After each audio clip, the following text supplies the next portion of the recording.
نحمده ونصلي على رسوله الكريم اما بعد اعوذ باللہ من الشیطان الرجیم بسم اللہ الرحمن الرحیم۔ سامعین اکرام السلام علیکم ورحمۃ اللہ وبرکاتہ۔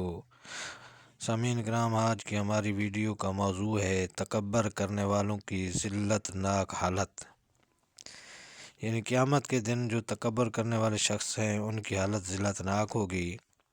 جو لوگ دنیا میں متکبر بن کر رہے ہوں گے، قیامت کے دن ان کی ذلت اور بے وقعتی کا عالم یہ ہوگا کہ انہیں زمین پر رینگنے والی چیونٹیوں کی صورت میں میدان محشر میں لایا جائے گا کہ انہیں لوگ اپنے پیروں سے روندیں گے۔ ارشاد نبوی صلی اللہ علیہ وآلہ وسلم ہے، یبعث اللہ یوم القیامت اناسا فی صورت الذر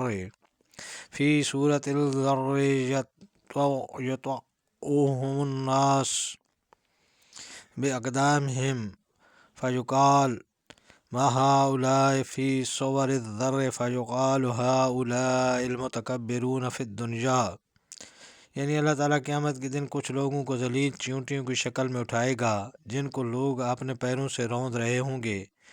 پس کہا جائے گا کہ یہ لوگ چیونٹیوں کی شکل میں کیوں ہیں؟ تو جواب ملے گا کہ یہ دنیا میں غرور و تکبر کرنے والے تھے، یعنی جو لوگ دنیا میں دوسروں کو حقیر سمجھ کر ان کے ساتھ ذلت انگیز برتاؤ کرتے تھے، ایسے متکبرین کو قیامت کے دن اللہ تعالیٰ ان کی اوقات بتا دے گا اور سارے عالم کے پیروں تلے روند کر انہیں ذلیل فرمائے گا۔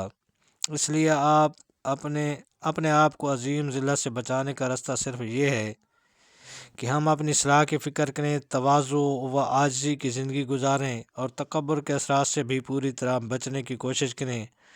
اللہ تعالیٰ ہم سب کو تواضع کی دولت سے نوازے اور آخرت کی ذلت اور رسوائی سے محفوظ رکھے، آمین بجاہ النبی امین صلی اللہ علیہ وسلم۔ حاضرین اکرام، سامعین اکرام، اگر ہماری یہ ویڈیو آپ کو پسند آئی ہو تو برائے مہربانی ہمارے اس چینل کو سبسکرائب کریں اور بیل آئیکن کا بٹن دبا دیں تاکہ آنے والی مزید ایسی اسلامی معلومات آپ تک پہنچتے رہیں۔ اللہ تعالیٰ آپ کا حامی و ناصر ہو۔ السلام علیکم ورحمۃ اللہ وبرکاتہ۔